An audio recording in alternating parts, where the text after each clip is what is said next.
అందరికీ నమస్కారం అండి. మన భగవాన్ శ్రీకృష్ణ ఛానల్కి స్వాగతం. ఈరోజు మనం చూడబోయే శ్రీకృష్ణ సందేశంలో, నీకు గౌరవం ఇవ్వనివాడు కూడా నీ వెనకే తిరుగుతారు. ఈ 4 పనులు చేస్తే చాలు. మన జీవితంలో చాలాసార్లు మనం చేసిన మంచి పనులు గౌరవం రావటం లేదు అనిపించవచ్చు. మన విలువ తెలియకపోవడం, అలాగే పట్టించుకోకపోవడం, లేదంటే అప్రతిష్ట చేయడం అనుభవంలోకి రావచ్చు. కానీ నిజమైన మేధావి, అలాగే విజేత ఆ పరిస్థితుల్లో ఎలా స్పందిస్తాడు అన్నదే అతని జీవిత ప్రయాణాన్ని నిర్ణయిస్తూ ఉంటుంది. ఈ ప్రపంచం ఎప్పటికీ ఎవరిని కూడా తక్షణమే గుర్తించదు. కానీ నువ్వు నీ మార్గాన్ని మార్చుకోకుండా నమ్మకంగా కొన్ని ముఖ్యమైన మార్గాలను అనుసరిస్తూ వెళ్తే చివరకు నీ విలువ ఎలా తెలుస్తుంది అంటే, నీకు గౌరవం ఇవ్వని వాడు కూడా నీ వెనుక తప్పక తిరుగుతాడు. ఈ 4 పనులు చేస్తే నీ వెలుగును ఎవ్వరూ కూడా నిరాకరించలేరు. ఇక ఇందులో మొట్టమొదటిది నైపుణ్యాన్ని అభివృద్ధి చేయడం. మన ప్రపంచంలో ప్రతిభ ఉన్న వారిని ఎవ్వరు కూడా నిర్లక్ష్యం చేయరు, ప్రతిభను గుర్తిస్తారు. మీరు ఏ రంగంలో ఉన్నా, కళ, శాస్త్రం, వాణిజ్యం, వ్యవసాయం, వ్రాతలు, మాట్లాడే మాటలు, వీటిలో మీ నైపుణ్యాన్ని రోజుకో మెట్టు ఎక్కిస్తూ తీర్చిదిద్దుకోవచ్చు.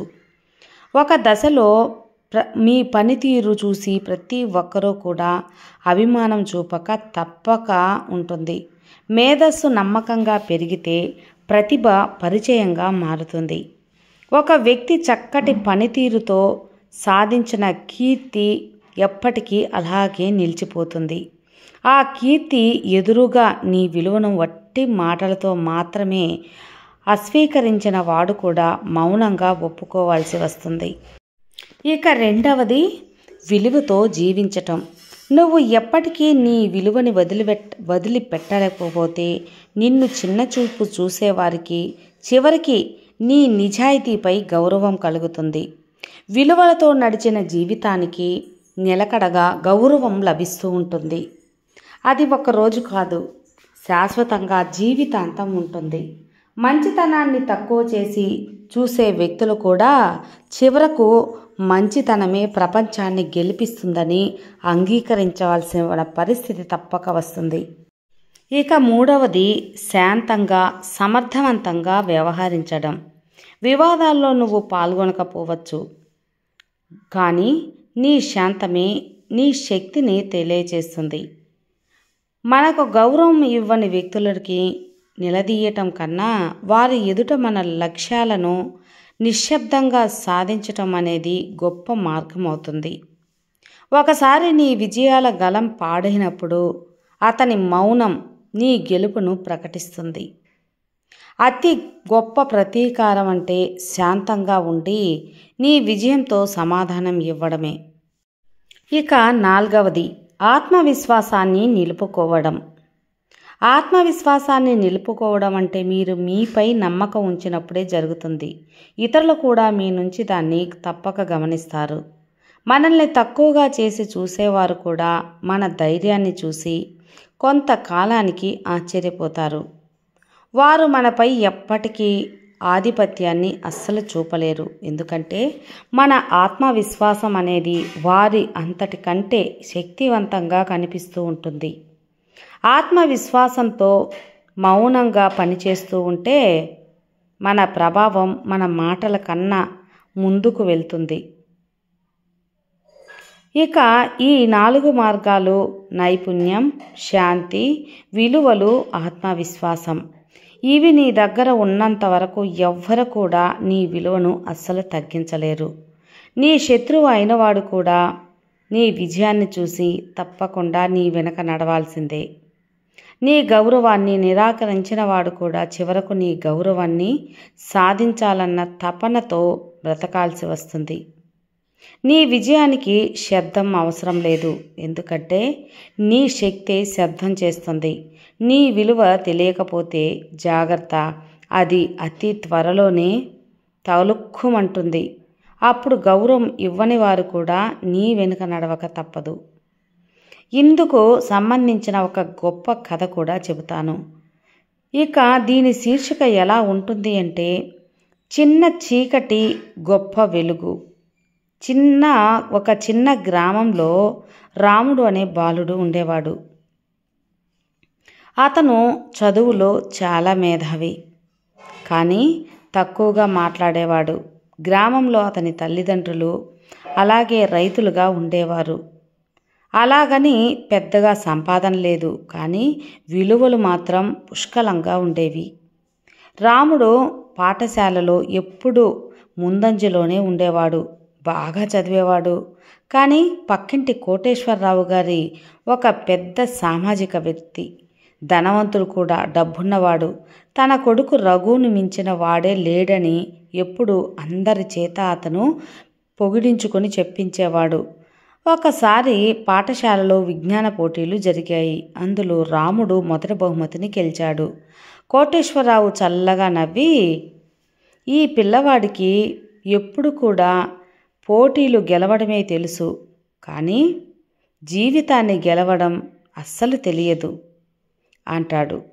ఆ మాటలు రాముడి చెవిలో పడ్డాయి, కానీ అతను చలించలేదు, తలవంచలేదు. శాంతంగా తన పాఠాలు తాను అలాగే చదువుకుంటూ వెళ్తూ ఉన్నాడు. ఎన్నో సంవత్సరాలు గడిచిపోయాయి. ఒకరోజు తన గ్రామానికి ఒక పెద్ద శాస్త్రవేత్త వచ్చాడు. ఇక అతని పేరు రామచంద్రన్. అంతర్జాతీయ స్థాయిలో పేరు పొందిన ఒక గొప్ప శాస్త్రవేత్త. ఆ ఊరి పాఠశాలలో ప్రసంగం చేసేందుకు వస్తాడు. ప్రతి ఒక్కరు కూడా ఆశ్చర్యపోయారు. ఎందుకంటే అతడే రాముడు. అదే సాదాసీదా మనిషి ఇప్పుడు ప్రపంచానికి గర్వకారణం అయ్యాడు. వేదికపై మాట్లాడుతున్నప్పుడు రాముడు ఇలా అంటాడు, నన్ను చిన్నగా చూసిన వాళ్ళు ఉన్నారు, కానీ నన్ను నేను చిన్నచూపు చూసుకోలేదు. నా విలువలను వారి మాటలతో ముడిపెట్టలేదు. నా పని నేను చేసుకుంటూ వెళ్ళాను. నా శక్తిని నా మౌనంలో ఉంచుకున్నాను. అప్పుడు వాళ్ళు నన్ను గౌరవించకపోయినా సరే, ఇప్పుడు వాళ్ళకే నా గౌరవానికి సంబంధించిన అన్నీ కూడా వాళ్ళే సమకూర్చాల్సి వచ్చింది అని ప్రసంగించాడు. కోటేశ్వరరావు కూడా అదే సభలో ఉన్నాడు. ఆయన అతని కళ్ళు తిప్పుకోలేకపోయాడు, తల కూడా చూపించుకోలేకపోయాడు. కోటేశ్వరరావు సభ అంతా ముగిసిన తరువాత అతని దగ్గరకు వచ్చి చేతులు జోడించి ఇలా అంటాడు, రామచంద్ర, నువ్వు నిజంగా గొప్పవాడివి. నిన్ను అప్పుడు గుర్తించలేకపోయినందుకు నన్ను నేను క్షమించుకోలేకపోతున్నాను అంటాడు. అప్పుడు రాముడు కూడా ఆహ్లాదంగా నవ్వాడు. నీ మార్గాన్ని నువ్వే నమ్ముకో. నిన్ను నిర్లక్ష్యం చేసిన వారికి ఒకరోజు నీ వెలుగు అట్టడుగు చూపుతుంది. ప్రతిభను ఎప్పుడు కూడా సమయం అవసరం, అంతేకాని శబ్దం కాదు. గుర్తుంచుకోవాల్సిన విషయం ఇదే. ఈ ప్రపంచంలో మనం జీవిస్తూ ఎదుర్కొనే ప్రతి సంఘటన, ప్రతి సమస్యకు ఒకే విధమైన స్పందన అవసరం లేదు. కొన్నిసార్లు మాటల కంటే మౌనం శక్తివంతంగా ఆయుధంగా పనిచేస్తుంది. మన బలం మన మౌనంలో ఉంటుంది అనే మాటను నేడు మన జీవన దారిలో ఎంతగానో అన్వయించుకోవచ్చు. మౌనం అంటే కీలకం. కేవలం ముక్కుసూటిగా అది మన అంతరంగంలోకి సామర్థ్యాన్ని, పరిపక్వతను, విశాలతను ప్రతిబింబించే విలువ. ఈ మౌనం గంభీరతను, ఆత్మ నియంత్రణను, ధైర్యాన్ని తెలియపరుస్తుంది. మనందరం ఏదో ఒక సమయంలో తర్జన భర్జనలకు గురవుతూ ఉంటాం. అప్పుడప్పుడు మనపై విమర్శలు చేస్తూ ఉంటారు. అపార్థాలు కూడా కలుగుతూ ఉంటాయి. మన మాటల్ని కూడా వక్రీకరిస్తూ ఉంటారు. అలాంటి సమయంలో ప్రతిస్పందనగా ఘాటైన మాటలు వాడటం సహజంగా అనిపించినా నిజమైన ధైర్యం మాత్రం మన మౌనంలోనే ఉండగలుగుతుంది. ఎందుకంటే మాటలు తాత్కాలికంగా గెలుపుని ఇవ్వచ్చు, కానీ మౌనం మాత్రం స్థిరమైన శాశ్వతమైన గౌరవాన్ని అందిస్తుంది. మనది ఒక స్పందన ఆధారిత సమాజం. ఎవరైనా మనపై నిందలు వేస్తే వెంటనే తిరుగుబాటు చేయాలనో వాళ్ళని ఏదో అనాలనో మనసు కోరుతుంది. కానీ ఒకవేళ మనకంటే తక్కువగా అర్థం చేసుకున్న వ్యక్తికి సమాధానం ఇవ్వకుండా మౌనంగా ఉండగలిగితే అది మన ఆత్మవిశ్వాసాన్ని ప్రతిబింబిస్తూ ఉంటుంది. మౌనం అనేది మనలో శబ్దమైన శక్తిని పెంచుతుంది. అది మన ఆలోచనలకు అలాగే అవధులుగా సవాలుగా ఉంచుతుంది. మాటలు మన దృష్టిని బాహ్య ప్రపంచానికి మళ్లిస్తే మౌనం మాత్రం మనల్ని అంతరంగిక విశ్లేషణ వైపు తీసుకువెళ్తూ ఉంటుంది. మన మౌనంలోనే నిజస్వరూపాన్ని గమనించగలుగుతాం. మన ఆత్మవిశ్వాసం, మన ధ్యేయం, మన నిశ్శబ్దత ఇవన్నీ కూడా మౌనంలోనే రూపుదిద్దుకుంటాయి. పురాణాలలోని మహనీయులు, ధార్మిక గ్రంథాలలోని సిద్ధులు వారంతా మౌనం విలువను ఎంతో గొప్పగా తెలియపరిచారు, ప్రదర్శించారు కూడా. గౌతమ బుద్ధుడు దీపంగా మాట్లాడిన మాటల కన్నా ఆయన నిశ్శబ్దపు చూపుల్లోనే శాంతి కనిపించేది. మౌనం మన చుట్టూ ఉన్న దుమ్ము ధూళిని సేద్యపెట్టి మనలో ఉన్న మౌన శక్తిని వెలుగులోకి తేవడంలో కీలకమైన పాత్రని పోషిస్తుంది. మన సంస్కృతిలో మౌనం పరమతపం అంటారు. అంటే మౌనం గొప్ప తపస్సు అని. అది ఆత్మ నియంత్రణకు, ఆత్మశుద్ధికి, మనస్సు నిర్మలతకు మార్గమని. మనకు నచ్చని పరిస్థితుల్లో కూడా మౌనంగా ఉండగలగడం మన అంతర్గత స్థితికి నిదర్శనం. ఇది దౌర్భాగ్యాన్ని ఎదుర్కోవడానికి మనల్ని బలంగా తయారు చేస్తుంది. మన జీవితం మార్పులతో నిండి ఉంటుంది. ప్రతి మార్పు కూడా ఒక పరీక్ష. ఆ పరీక్షలో మాటలతో కాకుండా మౌనంతో గెలవడమే విజయాన్ని సాధించగలడు. నిజమైన విజేత అతనే. మీకు ఒక మాట కూడా చెప్పాలి. మౌనం ఎప్పుడు కూడా దుర్బలత కాదు. అది ఒక యోధుని గంభీరత. అది ఒక నావికుని పట్టుదల. ఇది మన ప్రవర్తనలో నిగ్రహాన్ని పెంపొందిస్తుంది. మనలో ఆత్మవిశ్వాసాన్ని ఎంతగానో పెంచుతుంది. మాటలు చెప్పాలంటే జ్ఞానం ఉండాలి. కానీ మౌనంగా ఉండాలి అంటే గాఢమైన చింతన, ఆత్మ సాధన, అంతర్తపస్సు అవసరమవుతుంది. ఇది సాధారణ వ్యక్తులకు సాధ్యం కాదు. దీనికి ఎంతో సాధన కావాలి. కానీ ఒక్కసారి సాధిస్తే ఇక మీరు సాధించలేనిదంటూ ఏమీ ఉండదు. గుర్తుంచుకోవాలి. ఈ కాలంలో మనం ఎక్కువగా మాట్లాడే మాటల ద్వారా తలకిందులై సామాజిక మాధ్యాల్లో ప్రతి చిన్న విషయానికి పెద్ద గొడవలు, వాగ్వాదాలు జరుగుతూ ఉంటాయి. కానీ ఇందులో నిజమైన విజేత ఎవరు అంటే ఎవరైతే ప్రశాంతంగా తన మార్గంలో నడుస్తూ ఉంటారో, ఎవరు మౌనంగా తన పనిని చేస్తూ ఉంటారో, విజయాన్ని సాధించటానికి శ్రమిస్తూ ఉంటారో వారే అసలైన బలవంతులు. మాటలు ఒక గాలి లాంటివి. అవి కొంతసేపు మార్పు తెస్తాయేమో కానీ స్థిరమైన ప్రభావం మౌనం వదిలే ఛాయల్లోనే ఉంటుంది. మాటలు తాత్కాలికంగా ఆకర్షించవచ్చు, కానీ మౌనం అనేది శాశ్వతంగా, స్థిరంగా ఆకర్షిస్తూనే ఉంటుంది. మౌనంలో స్పష్టత ఉంటుంది, మనశ్శాంతి ఉంటుంది. మనసు శుభ్రంగా ఉంటే ప్రపంచాన్ని పసిగట్టగల సామర్థ్యం మనకు లభిస్తుంది. ఒక బలమైన మనిషి నడిపించే మార్గం మౌనం ఒక శక్తివంతమైన సహచారి. అందుకే మన బలం మాటల్లో కాదు, మౌనంలో ఉండాలి అనేది. ప్రత్యేకంగా ఈ కాలంలో మౌనం సాధించడం ఓ సాహసమే అవుతుంది. కానీ ఆ సాహసం చేసేవారే ఆత్మ నిర్బంధంలో నిపుణులవుతారు. మీరు ఏదైనా కళ సాధించాలి అంటే ముందుగా మీ మౌనాన్ని సాధించండి. ఎందుకంటే మనకు లోపలి శబ్దాన్ని వినిపించే గొప్ప అవకాశాన్ని ఇస్తుంది కాబట్టి. ఆ లోపలి శబ్దమే మీకు నిజమైన శక్తి అవుతుంది. ఒక గొప్ప ఆచార్యుడన్న మాటను గుర్తుంచుకోవాలి. అవధి తెలియని మాటల కంటే అర్థం కలిగిన మౌనం ఎంతో మంచిదట. మనలో సామర్థ్యం ఏదో ఒక సమయంలో, మనసులో ఉన్న ఏదో ఒక కోణంలో విజేతగా నిలబడాలనే కళను కలిగి ఉంటారు. లక్ష్యాలు కూడా ఉంటాయి, ఆశయాలు ఉంటాయి, ఎదగాలనే తపన ఉంటుంది. కానీ ఎన్నోసార్లు ఆ కళలు కలలుగానే మిగిలిపోతూ ఉంటాయి. ఇక అందుకు కారణం ఒక్కటే, సోమరితనం. ఇక నెమ్మదిగా మన ఆత్మవిశ్వాసాన్ని, కృషిని, ప్రయత్నాన్ని క్రిమిలా కొరికి వేస్తుంది. దీని ప్రభావం అంతుచిక్కని తీరుగా ఉంటుంది. ఒక్కసారి మన ఆత్మవిశ్వాసాన్ని వీడి సోమరితనాన్ని అంగీకరిస్తే మన విజయ మార్గం మూసుకుపోతుంది. అసలు సోమరితనం అంటే ఏంటి? సోమరితనం అనేది ఒక అలసట కాదు, అది ఒక అలవాటు, ఒక మానసిక స్థితి. రేపు చేస్తాను, ఇంకాస్త సమయం ఉంది, ఎల్లుండి చేస్తాను, ఇప్పుడు చేయటానికి మనసు లేదు, సోంబేరితనంగా ఉంది, ఇది నాకు కష్టంగా ఉంది వంటి భావనలు అన్నీ కూడా సోమరితనపు రూపాలే. ఇది మనం మొదలు పెట్టకుండా ఆ పని ఓ భారంగా అనిపించేలా చేస్తాయి. సోమరితనంలో మనం మన పనిని దూరంగా అలవాటు చేసే పెరుగుతుంది. చివరకు అది మన లక్ష్యం వైపు వేయాల్సిన అడుగుల్ని వెనక్కి వేసేలా చేస్తుంది.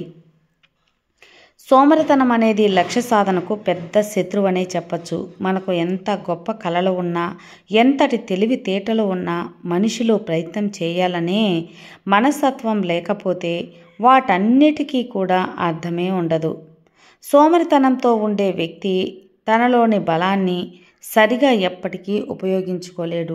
అతని దగ్గర ఉన్న సమయం, అవకాశాలు, సహాయాలు అవన్నీ కూడా వృధా అయిపోతాయి. జీవితంలో ఎన్నో అవకాశాలు తొందరగా రావు. అవి వచ్చేసరికే వాటిని అందుకోవాలి అంటే మనం సిద్ధంగా ఉండాలి. కానీ సోమరితనం మనల్ని ఆ సిద్ధాంతాలను కోల్పోయేలా చేస్తుంది. కాబట్టి సోమరితనాన్ని గెలిచిన వారే విజేతలు అవుతారు. ప్రపంచంలో ఉన్న ప్రతి గొప్ప వ్యక్తి, గొప్పవారు విజేతలు కావడానికి సోమరితనంతో పోరాడే యోధులుగా ఉండేవారే.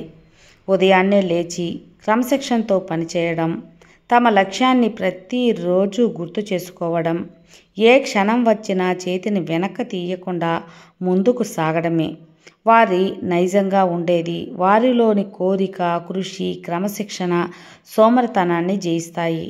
అలాంటి వ్యక్తులే మనకు ఈరోజు స్ఫూర్తిగా నిలుస్తారు.